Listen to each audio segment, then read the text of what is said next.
với hi rampum huap lệ khovel rampum huap a COVID-19 na wanga Pathianni với som poko ka inkhom thei to lo na ania tin ni za som thum lo ral ve der tamaya chuba ka chuan hei a thla zong chuan tharuk kan man na alo ni ta a Bethlehem branch KTP chuan hun mang chho zelin he lockdown chung hian pathian tu soina nei thina chu kan chun zom le do na ni pathian thu longai thlang u sam somli le pani na chang khat le chang ni le chang som pakhat na ka bible a hian phek zanga som sari le parukna ni a alo en du tan phek zanga som sari parukna alo en thei ani pathian thu ingai thlang u sakhi luite tui cha ka thohom huamang hian o pathian kanun na hi nangma cha kin a thohom huamani kanun na hi pathian cha kin pathian nung cha kin atui hal ani engtika nge pathian ma ka thlenanga ka in lanang o som pakhatna o kanun na enga nge kun reng enga nge ka chunga hian i boini pathian be seiro ama chu kala fakdon sia ka mel ti dam tu le ka pathian chu athu lalpan mal som ro se amen sam somli pani na hi wana he kan zir ho do na he sam somli pani na hi si nin han then tai la apakhat na chuan pathian in ngai na pathian biak bu thak lel na pathian biak bu kal chak na kal du na thin lung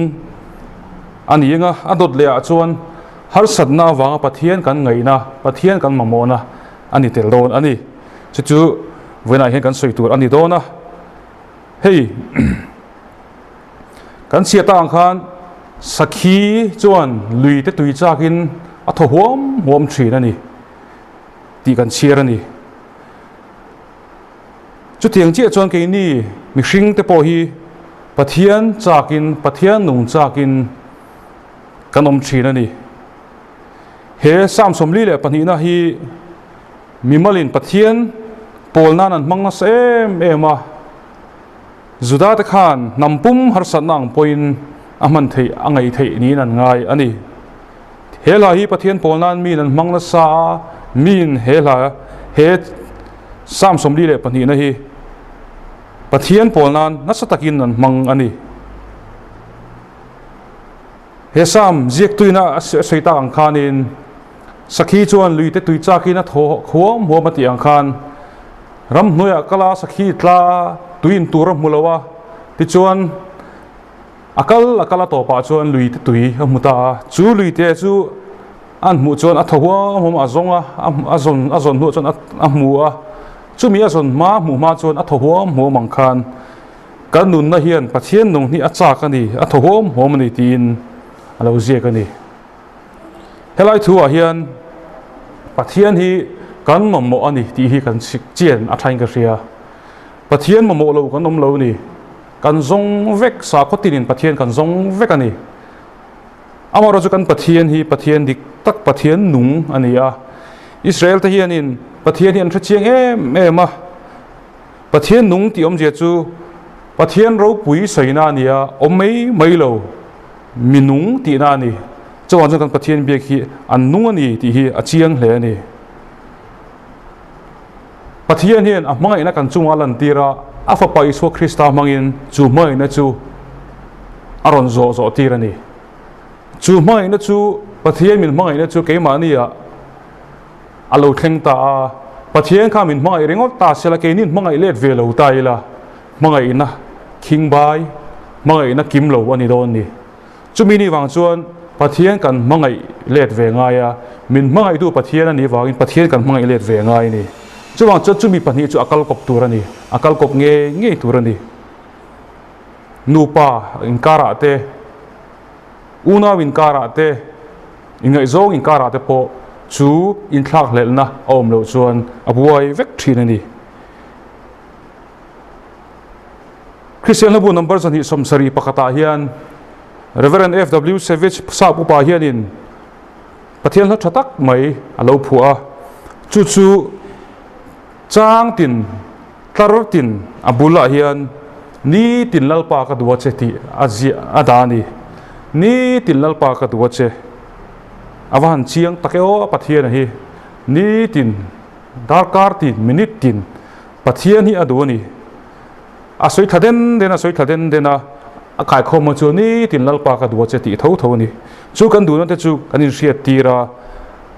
Pathian ngei po hian ama chu du let ve turin ama chu mai let ve turin ama chu thalel le ve turin min somani chu tiang ni thei tur chuan ke ni po he kan in bot sei atul le ani he tun la ya lockdown wangin bekin pok angkal thei lowa lockdown wangin har sana tam takan to kani chumi te chu mangtang kai tai la ke ni ho hianin mangtang kai tai la kan in khom thei lowa zaipol hazirom thei lowa hatlang om thei lowa kan chol thuk mai ni chu mangtang kai awa tha em activity om lowa chumi kara chuan thil lomom deuh pakhat chu kan member te zinga te po anu le pa te zinga te po bible share chuak te kumchan ve malama share chuak te kan thanem le kum dangai kan thanem le ni alomom hle ani kan mangtang kai the hi kan in khom thei lo ni pon chu mangtang kai ala tha a tuna po engchen nge tiang hui kan man do kan la hrelo chung te po chu mangtang kai zel turin kan in som ani ti chuan he samjiak tu hi anun hi atraw em maya achan chu ama khan har sat naw ma Pathian biak bu ka kal thei lo ni tun ma chon hi chang li na han enila chang thum na chang li na chawa ten en taila ta chuan tun ma chon Pathian be in Pathian biak bu ka kal thina Pathian fakalim takin mi te asom khoma mi te Pathian fakturin asom khoma mi te nen mi pui ho nen Pathian an fakho thin ni ma se chu samjek tu chuan har sana lo nei ta a Pathian biak bu ka kal thei lowa angai em maya chu Pathian biak bu ka kal thei lo na awang chuan anun chu alo khohara a khoro zowa alo chaw zo ta ni keini po Pathian biak bu ka kal thei lo ni mai thei kan lo chaw te po ni mai thei he din mun hi keini chu kan kal thei lo chan kan chiang ani thri wain kan kal thei lowa big book bo kan pan lei thei lowa activity po kan nei lei thei lo ni che chuan kan chawa keima ni ngei po tam tak chu kan lo chaw zo ta ni amaro chu hetiang kara po hian Pathian kan be sei tata poimo hle ni Pathian be sei na thinlung kan nei tata poimo ni chu tiang ni thei tur chuan kan in fui ani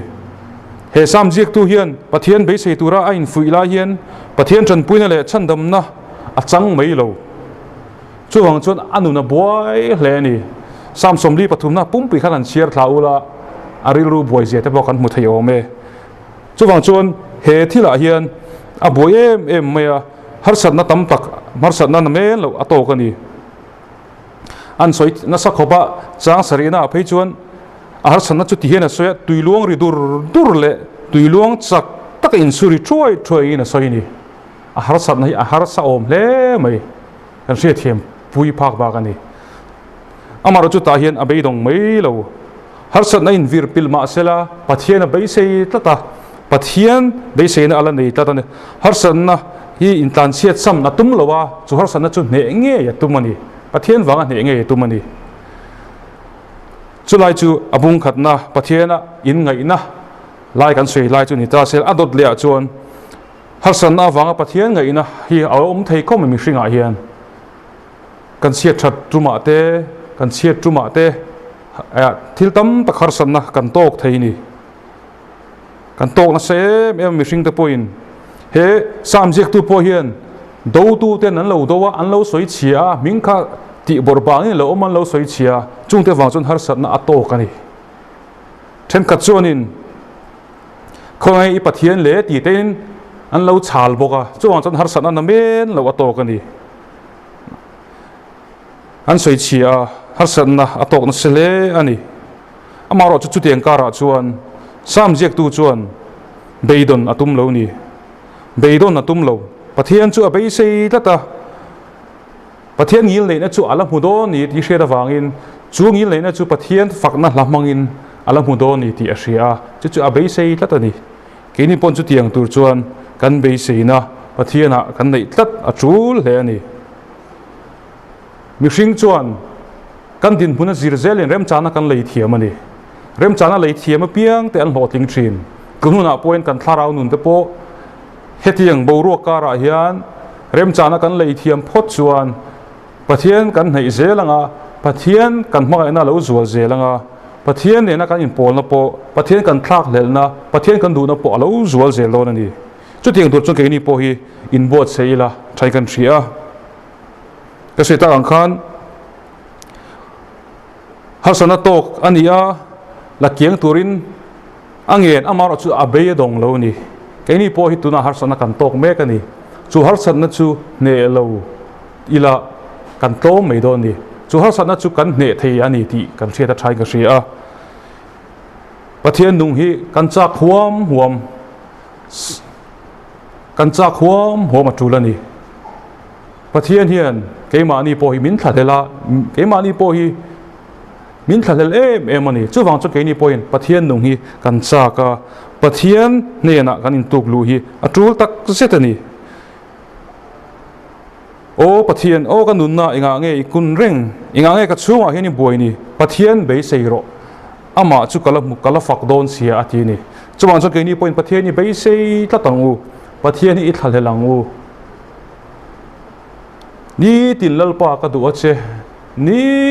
ka duache pathian kan dungna te poi sai chuakila atakin tilangila